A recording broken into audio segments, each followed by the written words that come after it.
محترم سامعین، السلام علیکم ورحمۃ اللہ وبرکاتہ۔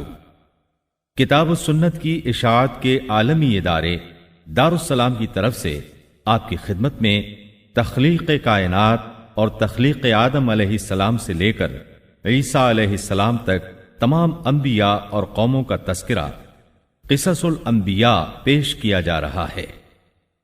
اللہ تعالیٰ فرماتے ہیں، اللہ خالق کل شیء وہو علی کل شیء وکیل۔ اللہ ہر چیز کا پیدا کرنے والا ہے اور وہی ہر چیز پر قدرت رکھنے والا ہے۔ اللہ الذی خلق السماوات والارض وما بينهما في 6 أيام ثم استوى على العرش۔ اللہ تعالیٰ وہ ہے جس نے آسمانوں، زمین اور ان کے درمیان کی سب چیزوں کو 6 دن میں پیدا کر دیا، پھر عرش پر جلوہ فرما ہوا۔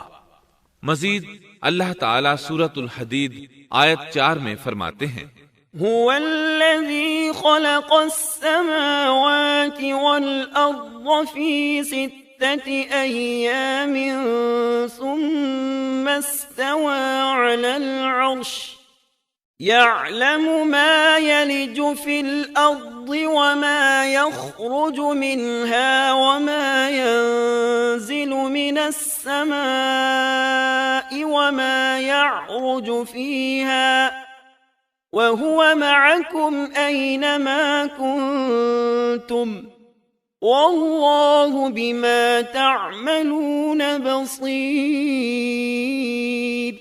وہی ہے جس نے آسمانوں اور زمین کو 6 دن میں پیدا کیا، پھر عرش پر جلوہ فرما ہوا۔ وہ خوب جانتا ہے اس چیز کو جو زمین میں جائے اور جو اس سے نکلے، اور جو آسمان سے نیچے آئے، اور جو کچھ اس میں چڑھ کر جائے، اور جہاں کہیں تم ہو وہ تمہارے ساتھ ہے، اور اللہ تمہارے اعمال کو دیکھ رہا ہے۔ اسی طرح اللہ تعالیٰ سورہ ہود آیت 7 میں فرماتے ہیں، وَهُوَ الَّذِي خَلَقَ السَّمَاوَاتِ وَالْأَرْضَ فِي 6 أَيَّامٍ وَكَانَ عَرْشُهُ عَلَى الْمَاءِ۔ اور اللہ ہی وہ ذات ہے جس نے 6 دن میں آسمانوں اور زمین کو پیدا فرمایا، اور اس کا عرش پانی پر تھا۔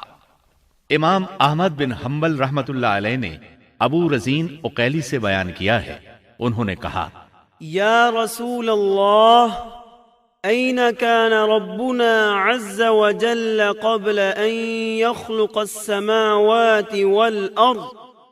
فقال صلى الله عليه وسلم، كان في عماء ما فوقه هواء وما تحته هواء ثم خلق عرشه على الماء۔ اے اللہ کے رسول صلی اللہ علیہ وسلم، آسمانوں اور زمین کو پیدا کرنے سے پہلے ہمارا پروردگار کہاں تھا؟ آپ نے فرمایا عما میں تھا، یعنی اللہ کے سوا کچھ بھی نہ تھا، نہ اس کے اوپر ہوا تھی اور نہ اس کے نیچے ہوا تھی، مطلب یہ کہ کچھ نہ تھا، پھر اس نے پانی پر اپنا عرش پیدا کیا۔ گویا یہ تھی مخلوق کی ابتدا۔ امام احمد، امام ترمذی، امام ابو داود اور بہت سے دوسرے محدثین رحمہم اللہ نے سیدنا عبادہ بن صامت رضی اللہ عنہ کی روایت بیان کی ہے۔ وہ کہتے ہیں، سمعت رسول اللہ صلی اللہ علیہ وسلم يقول ان اول ما خلق اللہ تبارک وتعالی القلم ثم قال له اكتب فجرى في تلك الساعة بما هو كائن إلى يوم القيامة۔ میں نے رسول اکرم صلی اللہ علیہ وسلم کو فرماتے ہوئے سنا، آپ فرما رہے تھے، بلا شبہ اللہ نے سب سے پہلے قلم کو پیدا کیا، پھر اللہ نے اس کو حکم دیا، لکھ، چنانچہ وہ اسی وقت چل پڑا اور قیامت کے دن تک ہونے والی ہر چیز لکھ دی۔ یہ اللہ تعالیٰ کا علم تھا جس کو قلم نے اس کے حکم کے مطابق لوح محفوظ پر لکھا۔ امام مسلم رحمت اللہ علیہ نے سیدنا عبداللہ بن عمرو بن عاص رضی اللہ عنہما کی روایت بیان کی ہے، اس میں سب سے پہلی چیز کے بارے میں وضاحت کی ہے اور جمہور فقہا کی رائے بھی یہی ہے۔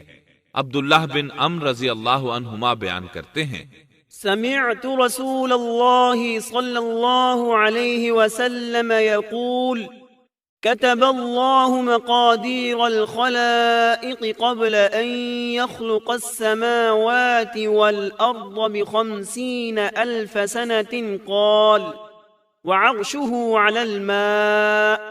میں نے سنا آپ فرما رہے تھے اللہ تعالیٰ نے آسمان و زمین کی پیدائش سے 50,000 سال پہلے تمام مخلوقات کی تقدیریں لکھ دیں اور اس وقت اس کا عرش پانی پر تھا۔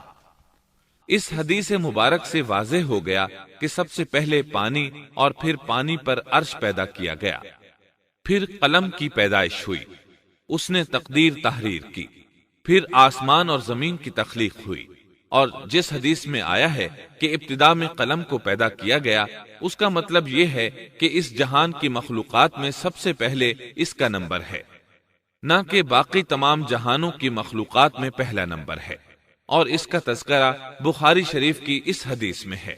قال أهل اليمن لرسول الله صلى الله عليه وسلم جئناك لنتفقه في الدين وليسألك عن أول هذا الأمر ما كان قال كان الله ولم يكن شيء قبله وكان عرشه على الماء وكتب في الذكر كل شيء وخلق السماوات والارض۔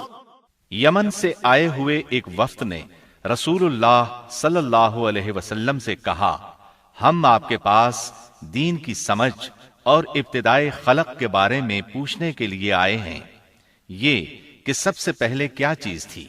آپ نے فرمایا اللہ تھا، اس سے پہلے کوئی چیز نہ تھی، اس کا عرش پانی پر تھا، پھر اس نے لوح محفوظ پر ہر چیز لکھ دی اور آسمان اور زمین کو پیدا کیا، یعنی ابتدا میں پانی پر عرش کی تخلیق ہوئی، پھر قلم کی پیدائش ہوئی، اس نے سب کچھ لکھ دیا۔ علماء کرام کا بیان ہے، قلم کے فوراً بعد لوح محفوظ کو پیدا کیا گیا، چنانچہ قلم نے لوح محفوظ میں ہر چیز لکھ دی۔ اس کے بعد کائنات کی باقی مخلوقات اور آسمان و زمین کی پیدائش معرض وجود میں آتی گئی۔ اشیاء کی پیدائش والی ترتیب میں علماء کرام کے کئی اقوال ہیں، اور ہم نے آپ کے سامنے جمہور علماء اور فقہا کی پسندیدہ اور راجح ترتیب پیش کی ہے۔ آسمان اور زمین کی مخلوقات کی ترتیب کیا ہے، اس بارے میں امام مسلم رحمت اللہ علیہ نے سیدنا ابو ہریرہ رضی اللہ عنہ کی روایت پیش کی ہے۔ وہ کہتے ہیں، أخذ رسول الله صلى الله عليه وسلم بيدي فقال خلق الله عز وجل التربة يوم السبت وخلق فيها الجبال يوم الأحد وخلق الشجر يوم الاثنين وخلق المكروه يوم الثلاثاء وخلق النور يوم الأربعاء وبث فيها الدواب يوم الخميس وخلق آدم عليه السلام بعد العصر من يوم الجمعة في آخر الخلق في آخر ساعة من ساعات الجمعة فيما بين العصر إلى الليل۔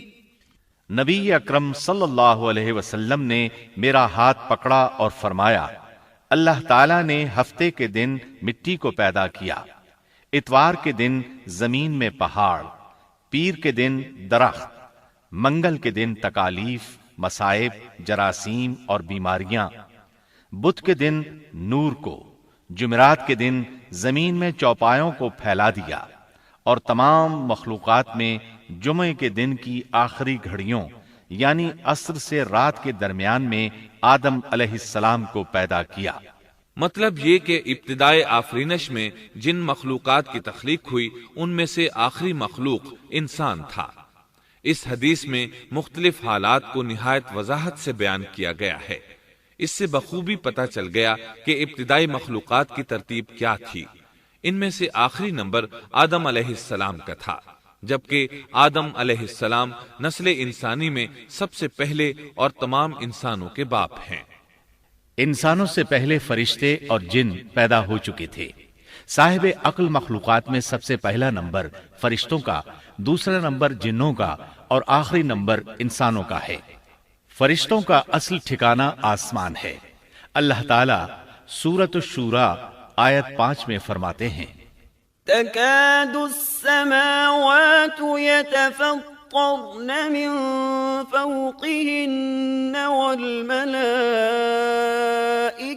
يسبحون بحمد ربهم ويستغفرون لمن في الأرض ألا إن الله هو الغفور الرحيم۔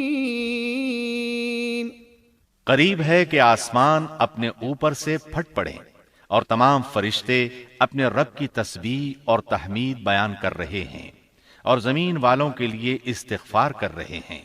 خبردار، اللہ تعالی معاف کرنے والا، رحمت کرنے والا ہے۔ مسلم شریف میں ہے، سیدہ عائشہ صدیقہ رضی اللہ عنہا سے روایت ہے کہ نبی اکرم صلی اللہ علیہ وسلم نے فرمایا، خلقت الملائكة من نور وخلق الجان من نار وخلق آدم مما وصف لكم۔ فرشتوں کو نور سے اور جنوں کو آگ سے پیدا کیا گیا اور آدم کو اس چیز سے پیدا کیا گیا جو تمہارے لیے بیان کر دی گئی، یعنی مٹی سے۔ فرشتوں کی تخلیق کے بعد جنوں کو پیدا کیا گیا۔ جنوں کو بھی انسانوں سے پہلے پیدا کیا گیا تھا، جیسا کہ اللہ تعالیٰ سورۃ الحجر آیت 27 میں فرماتے ہیں، وَالْجَانَّ